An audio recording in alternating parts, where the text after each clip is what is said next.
Pričakujemo nekje med 450 in 500 udeležencev. Urnik se začne za 3 se odprejo prijave, od 17. se začne vzpon na Ulovko, to je 8,4 km s 440 vzpona. Nadaljuje s šolskimi in otroškimi teki.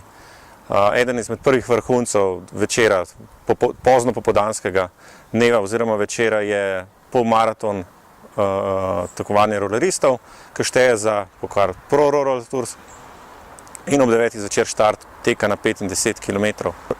Imamo v primerjavi z istim presečnim datumom lanskega leta 20% prijav več, tako da računamo na rekorden obisk. Glede na napoved pa mislim, da to bi se moglo tudi uresničiti. Pri organizaciji sodeluje na dan dogodka med 70 in 80 prostovoljcev. Glavnina teh prostovoljcev štejejo prostovoljna gasilska društva. Tukaj moram posebej izpostaviti prostovoljno gasilsko društvo Vrhnika, brez katerega se tega dogodka ne bi dalo organizirati. Zapiramo praktično celo Vrhnico, s tem, da glavno prometno žilo, to je Tržaška cesta, smo neka izjema in da ne rečem fenomen. To dogodek spremlja na 5-kilometrski trasi, praktično ni metra, ki ne bi bil zaseden z gledalcem. Prijave se dogajajo, so v teku, možno je prijava tudi na dan dogodka, danes je zadnji dan predprijav, ampak prijave pa v soboto od 3. do 8. ure zvečer vsekakor možno na dan dogodka, na prireditvenem prostoru. Na dan dogodka je 25 evrov, za kombinacijo 45. Vsak udeleženec dogodka dobi posebno nagrado, to je brisača z logotipom dogodka, medaljo, bidon, darila sponzorjev, skodelice kave, smo le na Vrhniki, znana po črtici Ivana Cankarja, skodelice kave. Zapore cest so 2x po 1 uro, prvi je od 7 do 8, ko je tekmovanje roleristov, in drugi je od 9 do 10 ure.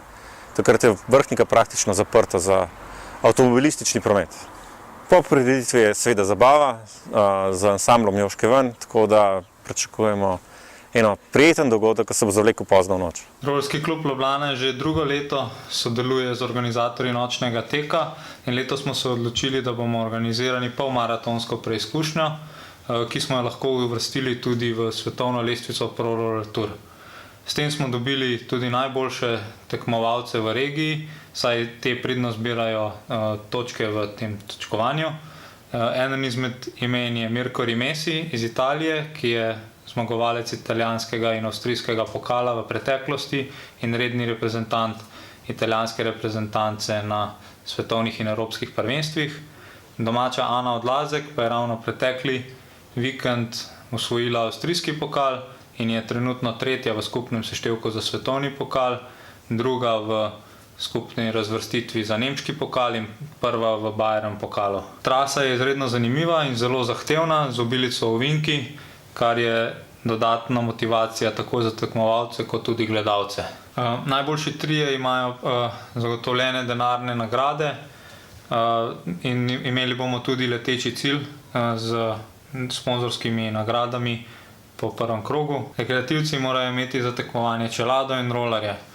Priporočamo tudi ostalo zaščitno opremo, saj je proga zelo zavita z obilico ovinki, ki pridejo ponavadi po dolgih ravninah in temu lahko sledijo kakšni padci, ki pa so za zaščitno opremo milejši.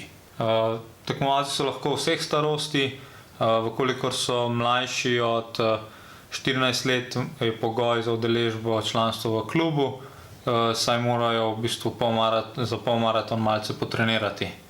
Medtem ko bi normalen rekreativec moral maraton brez težav prevoziti v 1 uri in nekaj minutah.